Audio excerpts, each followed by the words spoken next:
Puji Tuhan. Shalom Bapak Ibu, saudara-saudari terkasih dimanapun berada. Puji syukur kepada Tuhan. Pada saat ini kita berjumpa lagi di ibadah jawaban doa. Kita percaya kalau kita semua bisa ada sampai saat ini itu hanya karena kemurahan Tuhan. Puji Tuhan, mari ambil waktu sebentar. Kita akan menyembah Tuhan, mari persiapkan hati kita, fokus kita untuk kita akan menyembah dan memuji besarkan nama Tuhan. Haleluya Yesus. Terima kasih Tuhan, terima kasih Roh Kudus. Kami datang ke hadirat-Mu Bapa, kami mau menyembah-Mu, kami sadar Tuhan kalau kami bisa ada sampai saat ini, itu semua hanya anugerah Tuhan. Pada hari ini Tuhan Yesus kami akan menyembah Engkau. Mari Tuhan Engkau datang, Engkau hadir dalam pujian penyembahan kami Bapa. Haleluya Yesus, haleluya Tuhan. Haleluya Yesus, haleluya. Haleluya Yesus. Ku rindu diam di bait-Mu, menikmati anugerah-Mu. Amin Yesus. Di hadirat-Mu bahagiaku penuh Yesusku, Kau kerinduanku. Sekali lagi katakan, ku rindu diam di bait-Mu, menikmati anugerah-Mu. Di hadirat-Mu bahagiaku penuh Yesusku, Kau kerinduanku. Menyembah-Mu Tuhan dan Rajaku, memuji-Mu Yesus kekasih jiwaku, mengikuti-Mu seumur hidupku. Di hadirat-Mu bahagiaku penuh. Sekali lagi kita akan pujian ini dari awal. Haleluya Yesus. Ku rindu diam di bait-Mu, menikmati anugerah-Mu. Amin Tuhan. Di hadirat-Mu bahagiaku penuh Yesusku, Kau kerinduanku. Katakan menyembah-Mu. Amin Tuhan, Tuhan dan Rajaku, memuji-Mu Yesus kekasih jiwaku, mengikuti-Mu seumur hidupku.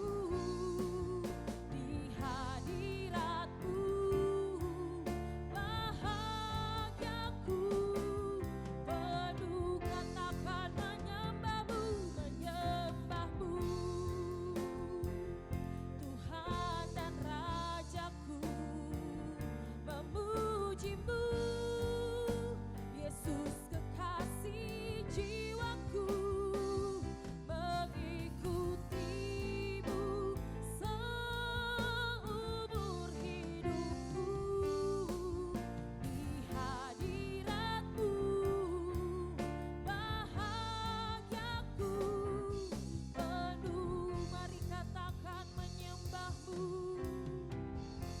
Kami menyembah-Mu Tuhan, memuji-Mu Yesus kekasih jiwaku, mengikuti-Mu seumur hidupku.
Jiwaku haus kepadamu, seperti tanah kering tiada berair. Tak tahan ku menantikanmu, dan ku pandang kau di tempat kudus. Terkagum kau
kasih setiamu lebih dari hidup.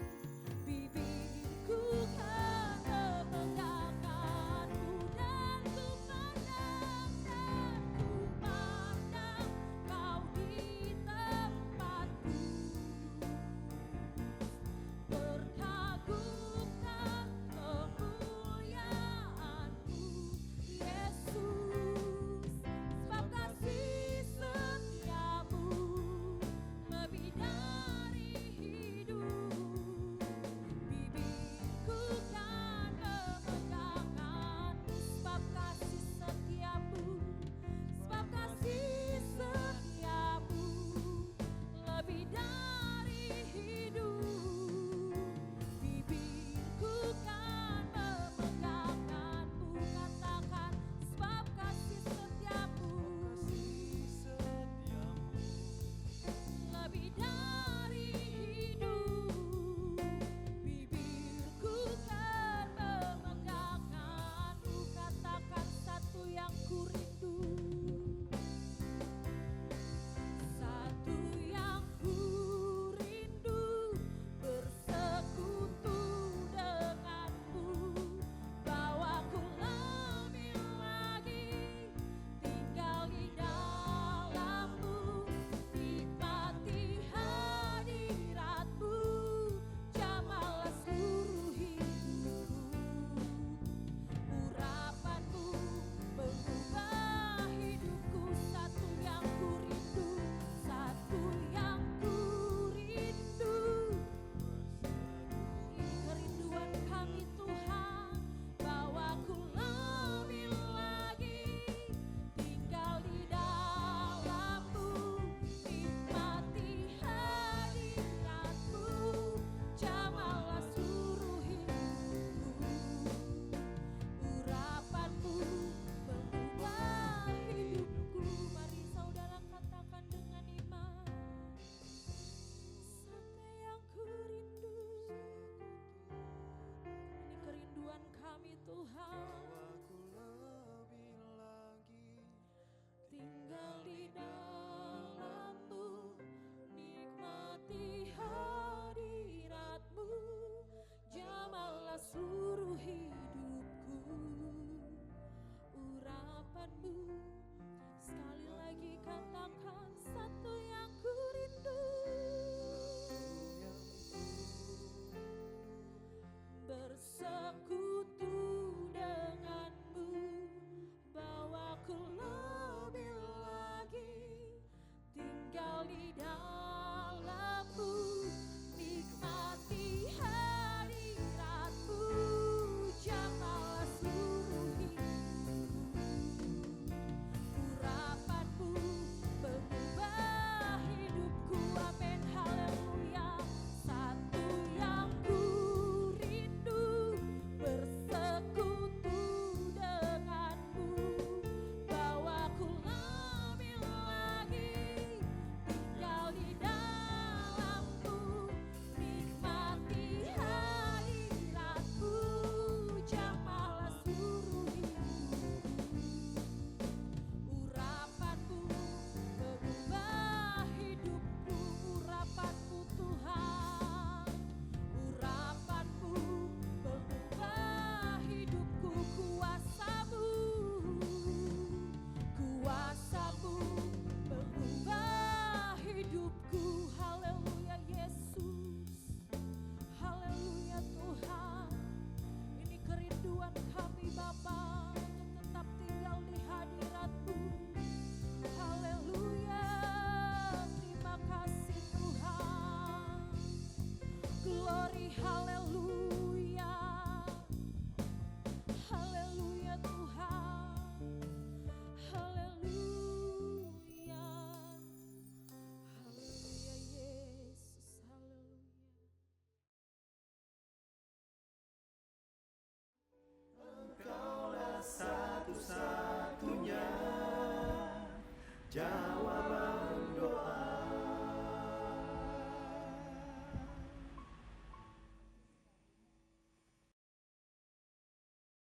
Selamat malam semua jemaat Tuhan yang ada. Pada malam hari ini kembali kita dalam ibadah jawaban doa.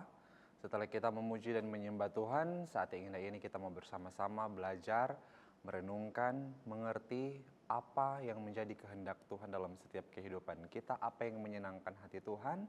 Dan biarlah dengan pertolongan kuasa Roh Kudus yang memampukan kita semua untuk benar-benar mengerti akan kabar baik firman Tuhan malam hari ini. Tundukkan kepala, kita mau berdoa bersama-sama. Bapa, kami mengucap syukur buat segala kebaikan-Mu dalam hidup kami malam hari ini Tuhan. Dalam ibadah jawaban doa yang kami lakukan, kami boleh memuji dan menyembah Tuhan biar itu semua boleh naik dan menjadi dupa yang berbau harum di depan Tuhan dan menyenangkan hati Tuhan. Malam yang indah ini Tuhan, kami siap menerima setiap pesan Tuhan, teguran, kekuatan, penghiburan, bahkan sukacita dari kabar baik firman Tuhan malam hari ini. Engkau urapi hamba-Mu, sembunyikan di belakang salib-Mu Tuhan, bahkan gereja Tuhan yang menyaksikan akan ibadah jawaban doa ini semua dikuatkan dengan pertolongan kuasa Roh Kudus.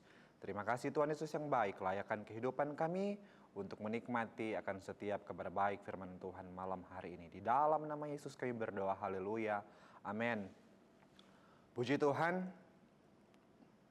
jemaat Tuhan yang ada, gereja Tuhan yang ada, meskipun kita semua malam hari ini mungkin ada yang di kendaraan, ada yang di rumah masing-masing, atau apapun yang menjadi tugas kita, aktivitas kita di sepanjang hari ini. Dan malam yang indah ini sama-sama kita menerima setiap anugerah Tuhan, kemurahan Tuhan, bahkan sehat kuat, nafas hidup yang boleh kita miliki, itu semua patut kita syukuri karena kita boleh menikmati semuanya karena pemberian Tuhan secara cuma-cuma dalam setiap kehidupan kita. Dekorasi yang luar biasa yang menggambarkan bagaimana kita saat ini memperingati, bukan cuma memperingati tapi benar-benar mengalami tentang kelahiran Sang Juru Selamat dalam setiap kehidupan kita. Kalau cuma peringati itu bisa menjadi hilang dalam setiap kehidupan kita, tapi ketika kita benar-benar mengalami akan kelahiran Yesus Kristus, benar-benar merenungkan akan segala anugerah Tuhan, kasih yang sempurna itu, kita benar-benar boleh mengerti dan kita boleh menyatakan rasa syukur kita kepada Sang Juru Selamat Yesus Kristus yang sudah memberikan segalanya dalam setiap kehidupan kita semua. Di akhir tahun ini, bahkan di bulan yang penuh kasih, bulan yang penuh berkat, kita sama-sama juga akan dikuatkan lewat kabar baik firman Tuhan malam hari ini. Dan malam hari ini saya ingin membawakan salah satu tema yang pastinya berhubungan dengan Natal, pastinya berhubungan dengan kelahiran Sang Juru Selamat. Kita buka dalam Yesaya 9 ayat yang kelima.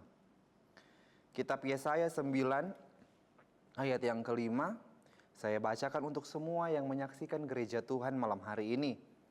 Sebab seorang anak telah lahir untuk kita, seorang putra telah diberikan untuk kita, lambang pemerintahan ada di atas bahunya, dan namanya disebutkan orang, penasihat ajaib, Allah yang perkasa, Bapa yang kekal, Raja damai. Haleluya, puji Tuhan. Ini seringkali pasti kita dengar gereja Tuhan yang ada ketika kita hadir dalam ibadah Natal, dalam ibadah apapun itu yang berhubungan dengan kelahiran Yesus.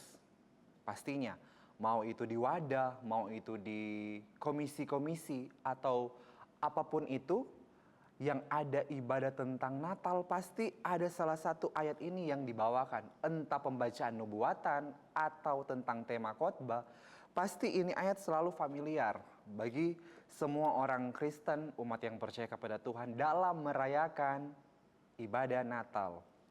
Dan malam hari ini kita mau benar-benar mengerti dan memahami apa sebenarnya maksud ayat ini. Nabi Yesaya ketika menulis surat ini, saat bangsa Yehuda dalam masalah yang berat, masalah yang besar. Masalah yang besar itu yang harus bangsa Yehuda hadapi. Masalah itu adalah berperang dengan saudaranya sendiri, bangsa Israel. Ketika bangsa Israel itu terpecah, ada bangsa Yehuda yang makanya ada istilah suku selatan dan suku utara. Ketika bangsa Yehuda itu mau berperang dengan saudaranya sendiri, bangsa Israel, pasti ada rasa bergejolak, namanya saudara. Pasti ada rasa bergejolak, rasa tidak mau berperang. Tetapi mengharuskan bangsa Yehuda ini harus berperang dengan bangsa Israel. Namun, bukan hanya itu saja yang dialami oleh bangsa Yehuda. Bangsa Yehuda juga ketika berperang menghadapi bangsa Israel, di saat yang sama pun bangsa Yehuda harus menghadapi bangsa Asyur yang luar biasa besar, yang begitu luar biasa persenjataan yang luar biasa memadai, yang sangat besar dan bisa mengalahkan bangsa Yehuda. Otomatis ketika 2 lawan 1 ini membuat bangsa Yehuda timbul rasa ketakutan, rasa kekhawatiran, bahkan kedamaian pun tidak ada dalam kehidupan bangsa Yehuda.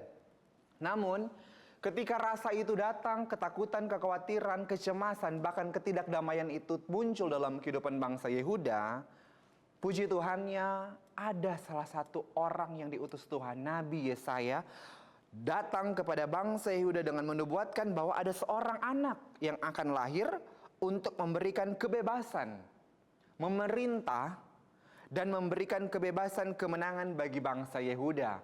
Sudah pasti kita tahu bahwa Sang Juru Selamat datang dari bangsa Yehuda, suku Yehuda. Yang bagaimana kalau kita sering baca dalam Mika 5 itu pun di sana dinubuatkan langsung bahwa dari suku Yehuda akan hadir, akan lahir seorang anak yang akan membebaskan bangsa Yehuda, yaitu Juru Selamat Yesus Kristus. Seorang anak ini pun disebutkan banyak orang, ada 4 nama. Yang pertama penasehat ajaib, Allah yang perkasa, Bapa yang kekal, Raja damai. Dan itulah yang menjadi suatu penghiburan buat bangsa Yehuda sebagai juru selamat mereka. Dan itu pun bukan hanya sampai pada bangsa Yehuda saja, tetapi terjadi sampai zaman kemurahan, yaitu saat ini, yang saat ini kita nikmati bersama. Bahwa juru selamat telah menebus dosa kita semua umat manusia dan kita telah diperdamaikan dengan Allah. Sang Raja Damai yang telah membebaskan semuanya itu sehingga kita benar-benar boleh berhubungan baik lagi dengan Allah yang pada awalnya hubungan kita telah terputus karena dosa kita semua. Jadi ketika seorang anak ini lahir bukan hanya memberikan kebebasan bagi bangsa Yehuda saja, tetapi bagi seluruh umat manusia yang ada di dunia ini. Dan ini pun harus ada dalam kehidupan kita, bahwa 4 nama ini pun harus kita imani akan menyertai hidup kita di akhir tahun ini, di tahun-tahun selanjutnya, bahkan tahun demi tahun yang akan kita lewati. Kita harus imani bahwa penasehat ajaib, Allah yang perkasa, Bapa yang kekal, Raja damai yang akan menyertai dan melindungi setiap kehidupan umat yang percaya kepada Tuhan. Amin. Dan ini yang menjadi penghiburan, kekuatan bagi kita semua yang mungkin hampir hilang kedamaian, hampir hilang pengharapan karena ketakutan, karena kekhawatiran. Yang saat ini kondisi situasi yang sedang tidak baik-baik saja yang harus kita jalani. Bukan hanya ketika bangsa Yehuda mengalami hal-hal tersebut, situasi kondisi yang tidak aman, tidak nyaman, tidak baik-baik saja. Tetapi zaman sekarang pun yang saat ini kita alami adalah keadaan yang sedang tidak baik-baik saja. Baik itu masalah perekonomian, masalah kesejahteraan, masalah kesehatan, masalah sosialisasi, atau apapun itu yang membuat kehidupan gereja Tuhan hari ini timbul ketakutan yang besar. Bahkan kalau kita lihat yang terjadi pun di sana antara peperangan Palestina dengan Israel yang begitu luar biasa menggoncang dunia. Banyak sekali nyawa-nyawa yang harus dibunuh untuk memperjuangkan kedamaian itu. Tetapi Sang Juru Selamat rela berkorban, satu pengorbanannya, satu darah yang sudah ditebus untuk keselamatan semua manusia. Satu orang rela berkorban untuk semua manusia, untuk banyak orang. Kalau sekarang Israel rela mengorbankan banyak orang, banyak tertumpah darah, manusia banyak yang meninggal untuk memperjuangkan kedamaian. Begitupun yang dilakukan oleh Palestina. Namun banyak korban yang harus dikorbankan.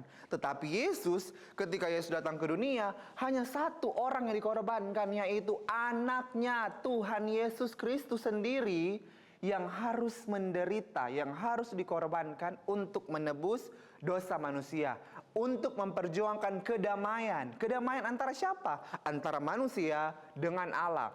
Bahkan kehadiran Yesus Kristus ketika pun dia harus mati di kayu salib, dia memperdamaikan manusia yang lain dengan yang satunya. Salah satunya Herodes dengan Pilatus. Ketika mereka sangat bermusuhan, akhir hidup Yesus ketika mau diadili, mereka bersahabat. Meskipun mereka berdua tidak bertobat, tetapi mereka bersahabat. Antara Herodes dan Pilatus berarti kehadiran Yesus pada saat itu memberikan kedamaian.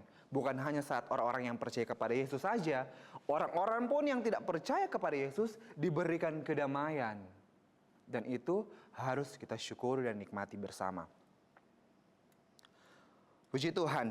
Dan pada malam hari ini pun saya akan menjabarkan tentang penyertaan Tuhan lewat seorang anak yang telah lahir. Seperti konteks pembacaan kita dalam Yesaya 9 ayat 5 ini. Bahwa ada 4 nama yang memberikan kuasa, yang memberikan penyertaan yang luar biasa dalam setiap kehidupan umat Tuhan, gereja Tuhan yang ada. Yang pertama, penasihat ajaib. Penasihat ajaib itu merupakan konselor yang luar biasa yang memberikan nasihat yang di dalamnya untuk kesejahteraan. Kadang kalau kita sedang dalam bermasalah, masalah psikis, masalah mental, kita datang ke konselor kan, psikolog atau apapun itu tentang kejiwaan. Tapi pasti tidak 100% akan dituntaskan masalah kita. Namun di sini dikatakan penasihat ajaib. Konselor yang sejati, konselor yang luar biasa, yang memberikan solusi, yang mendatangkan kesejahteraan untuk umat manusia. Makanya ketika hati kita pun remuk, hati kita pun itu sedang patah hati, ketika kita datang kepada Tuhan, ada rasa kelegaan. Itu semua karena penasihat ajaib. Mazmur 16 ayat yang ke-7 di sana dikatakan bahwa Mazmur 16 ayat yang ke-7 dikatakan bahwa aku memuji Tuhan yang telah memberi nasihat kepadaku. Ya, pada waktu malam hati nuraniku mengajari aku. Tuhan sendiri yang memberikan nasihat dan memberikan pengajaran dalam setiap kehidupan kita dan memberikan kelegaan bagi hati kita yang gundah gulana, yang sedang patah hati, yang sedang galau. Dan penasihat ajaib itu memberikan ketenangan. Makanya dia konselor yang luar biasa. Haleluya. Nama yang kedua adalah Allah yang perkasa. Allah yang perkasa di sini adalah Tuhan sendiri, Yesus yang berhikmat. Dia yang mempunyai hikmat, dia yang mempunyai kuasa untuk menuntaskan pekerjaannya. Pekerjaannya apa? Ketika dalam pelayanannya di dunia selama 3,5 tahun, dia tuntaskan secara baik, semaksimal mungkin. Menyembuhkan orang yang sakit, membangkitkan orang yang mati, memberi kepada orang yang lapar, memberi makan kepada orang yang lapar. Artinya apa? Dia telah menuntaskan pekerjaannya, bahkan dia sanggup menyelamatkan sampai setuntas-tuntasnya di kayu salib lewat karya penebusannya yang luar biasa menyelamatkan semua umat manusia yang ada. Itulah Allah yang perkasa, begitu berkuasa, begitu berhikmat, dan menuntaskan pekerjaannya tanpa neko-neko. Makanya gereja Tuhan kalau mau bekerja buat pekerjaan Tuhan, kadang kita sering menimbang-nimbang, sering negosiasi dengan Tuhan, tawar-menawar. Tuhan kalau boleh, saya melayani Tuhan Sabtu Minggu saja, Senin sampai Jumat, saya banyak kesibukan. Kalau Tuhan berkata menjawab sendiri, ya sudah, saya berikan nafas hidup buat kamu saja Jumat, Sabtu dan Minggu. Senin sampai Jumat kamu juga tidak bisa bernapas. Kalau Tuhan bisa menjawab seperti itu, pasti wow, luar biasa akan terjadi. Kita pasti bakal mati. Namun di sini Tuhan sendiri karena kasih-Nya, karena kebaikan yang luar biasa, kemurahannya yang lebih dari hidup, yang memberikan setiap anugerah yang luar biasa dalam kehidupan kita lewat kesehatan, kekuatan, bahkan nafas hidup yang saat ini sampai detik ini kita nikmati bersama. Puji Tuhan. Dan nama yang ketiga adalah Bapa yang kekal. Bapa yang kekal ini adalah Bapa dari kekekalan, yaitu Dia Yesus sendiri adalah Allah yang satu dengan Bapa. Makanya Dia Alfa dan Omega, yang awal dan akhir. Bahkan Dia pencipta kehidupan dan kebahagiaan. Amin. Dan Dia pencipta kebahagiaan yang kekal, bukan kebahagiaan yang semu. Kadang kebahagiaan manusia sekarang, di dunia sekarang, hari ini kita berbahagia, sangat enjoy, sangat bersuka cita, sangat menikmati akan segala berkat kemurahan Tuhan. Pokoknya bahagia apapun itu sudah kita nikmati hari ini. Tiba-tiba besok berubah lagi. Makanya ada yang bilang kemudian kan.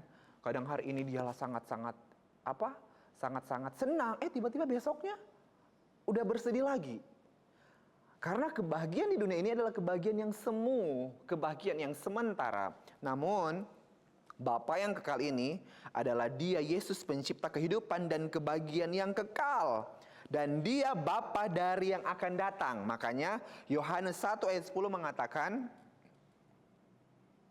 Yohanes 1 ayat 10 mengatakan demikian. Ia telah ada di dalam dunia, itu Yesus.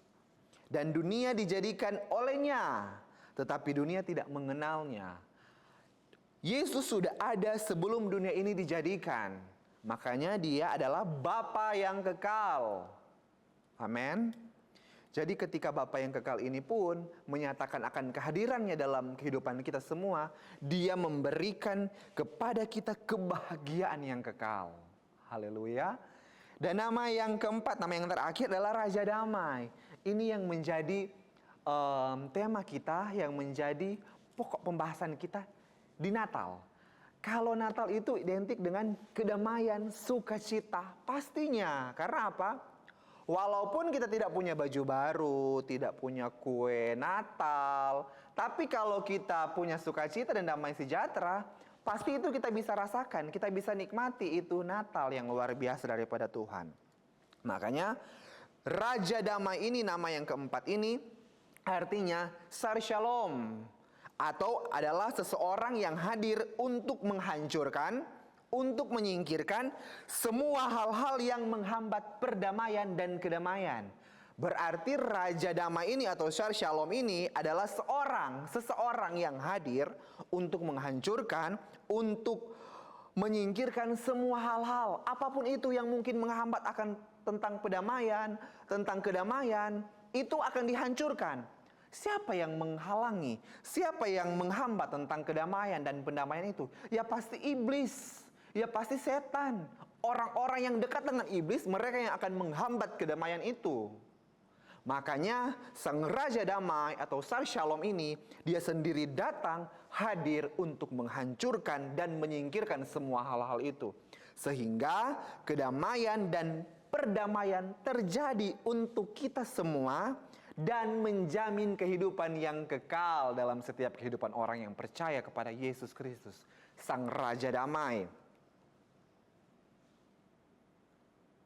Yesaya 32 ayat yang ke-17, kita buka bersama.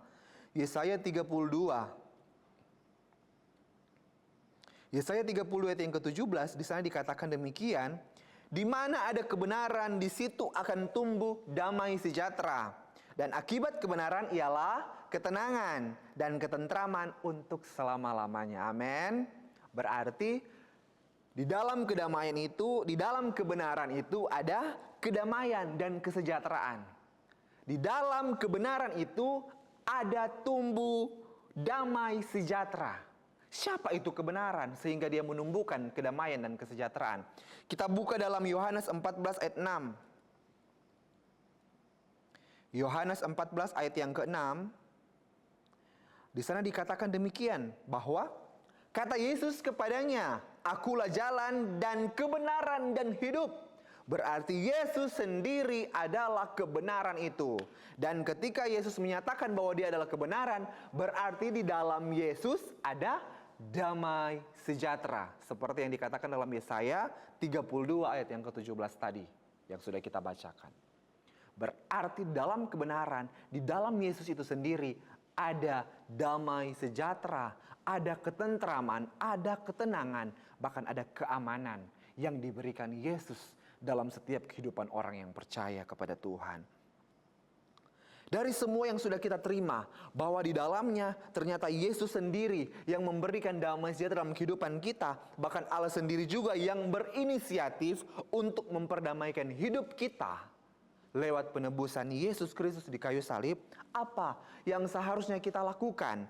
2 Korintus 5 ayat 19. 2 Korintus 5 ayat yang ke-19 di sana dikatakan bahwa sebab Allah mendamaikan dunia dengan dirinya oleh Kristus dengan tidak memperhitungkan pelanggaran mereka. Berarti Allah sendiri yang berinisiatif memperdamaikan hubungan kita yang ada di dunia ini dengan Dia lewat Kristus. Dan Tuhan tidak memperhitungkan pelanggaran kita semua. Makanya Dia tebus. Padahal sering kali, berkali-kali berbuat kesalahan pelanggaran, tapi ditebus oleh Allah lewat penebusan Yesus Kristus. Ketika kita sudah mengerti betul, kenapa seharusnya kita juga jangan terlalu sering untuk menghitung kesalahan orang pada kita. Amin. Kalau Tuhan tidak memperhitungkan kesalahan dan pelanggaran kita, dan Dia berinisiatif memperdamaikan hubungan kita dengan Dia lewat penebusan Yesus, seharusnya kita juga jangan terlalu sering untuk memperhitungkan kesalahan orang kepada kita. Amin. Tapi memang manusiawi. Ketika sudah berkali-kali dibuat sakit hati, dibuat kecewa, siapa yang gak akan marah? Siapa yang gak akan kesal? Pasti kita akan kecewa, pasti kita akan marah, kita akan kesal. Pasti itu, manusiawi. Namun di sini Tuhan mengajarkan lewat firman Tuhan ini bahwa kalau Tuhan pun tidak memperhitungkan pelanggaran kita, kita juga setidaknya berusaha untuk tidak memperhitungkan kesalahan orang dalam kehidupan kita. Jangan hari ini, oh dia sudah buat kesalahan sama saya, besok lagi dia buat ini. Hitung-hitung terus, akhirnya apa? Dia yang biasa-biasa saja, kita yang banyak pikiran. Karena terlalu memperhitungkan kesalahan orang, akhirnya kita sendiri yang sakit. Tidak ada damai sejahtera, tidak ada sukacita, tidak ada kedamaian dalam kehidupan kita. Makanya Tuhan sendiri yang sumber kedamaian itu datang kepada kita untuk mengajarkan kita supaya kita tidak memperhitungkan kesalahan orang kepada kita. Dan dari damai Kristus yang ada pada kita, yang sudah telah kita terima, yang seharusnya kita sharing, kita bagikan buat orang lain. Karena itu yang menjadi kerinduan, keinginan Bapa, kerinduan, keinginan Tuhan dalam setiap gereja Tuhan yang ada. Ketika kita sudah menerima damai yang diberikan Tuhan dalam setiap kehidupan kita, kita harus sharing. Kita harus jadi terang buat orang lain lewat kedamaian kita. Kita berikan kedamaian itu buat orang lain. Di sekitar kita mungkin mereka hari-hari ini tidak ada rasa damai. Kita sharing buat mereka supaya mereka pun merasakan kedamaian ini. Karena ayat yang terakhir mengatakan, Matius 5 ayat 9.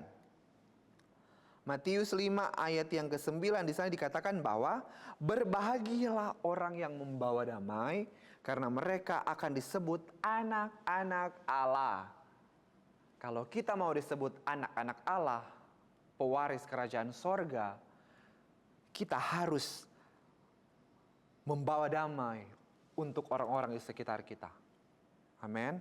Sehingga kita boleh satu dengan Raja Damai sebagai anak-anak Allah kita. Dan sebagai juru selamat, kita boleh menjadi satu dengan Dia yang sudah menyelamatkan kita. Usahakan, jadikanlah kehidupan kita ini sebagai peacemaker atau pembuat damai, bukan troublemaker atau pembuat masalah. Sehingga lewat kehidupan kita, kita boleh menjadi terang bagi banyak orang. Terang Kristus, terang Natal, terang kelahiran Kristus. Bukan hanya saat terjadi di Bethlehem, tapi terjadi dalam kehidupan kita dan kita bagikan buat sekeliling kita. Tuhan Yesus memberkati kita semua dan kita tundukkan kepala mensyukuri firman Tuhan malam hari ini. Terima kasih Tuhan Yesus yang baik, Sang Raja Damai kami. Kami menikmati akan segala anugerah Tuhan yang luar biasa. Bahkan malam ini kami boleh menikmati setiap kabar baik, teguran, kekuatan, nasihat, penghiburan dari firman-Mu Tuhan. Biarlah Roh Kudus yang memeteraikan semuanya dan menolong kami untuk menjadi pelaku-pelaku firman yang benar dan berkenan kepada Tuhan. Kami percaya kami semua yang sudah menyaksikan akan ibadah jawaban doa ini, semua kami mendapatkan berkat yang luar biasa daripada Tuhan. Jemaat-jemaat Tuhan yang mungkin dalam keadaan lemah Tuhan kuatkan, yang dalam keadaan sakit Tuhan sembuhkan, bahkan dalam keadaan susah Tuhan Yesus hiburkan. Bahkan Bapak Gembala, Ibu Rohani, serta keluarga Gembala Sidang yang ada, semuanya dalam berkat kemurahan Tuhan. Jadikan kami Tuhan, gereja yang sempurna di akhir zaman, sehingga Engkau mendapati kami suatu kelak nanti. Engkau menjemput kami di awan-awan yang permai, bersama-sama dengan Engkau, menjadi mempelai wanita Engkau Tuhan Yesus. Terima kasih Tuhan Yesus yang baik, terima kasih. Mengucap syukur untuk firman-Mu malam hari ini Tuhan. Kami percaya dan kami terlalu yakin bahwa kami sama-sama telah diberkati lewat kabar baik firman Tuhan ini. Pengagungan, kemuliaan, kehormatan kami kembalikan semua untuk Tuhan Yesus Kristus. Dalam nama Tuhan Yesus Kristus kami tutup ibadah jawaban doa malam hari ini. Dalam nama Yesus kami berdoa, haleluya, amin. Tuhan Yesus memberkati kita semua, jemaat Tuhan yang ada, gereja Tuhan yang ada. Biarlah sukacita Natal dan damai sejahtera selalu melingkupi kehidupan kita. Malam ini, besok sampai selama-lamanya. Tuhan Yesus memberkati kita semua.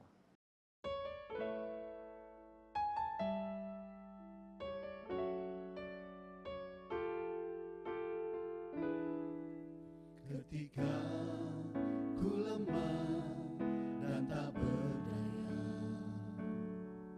ketika tiada jalan terbuka, ku mau bersujud menyembah-Mu. Hanya Yesus ku percaya, Engkaulah satu-satunya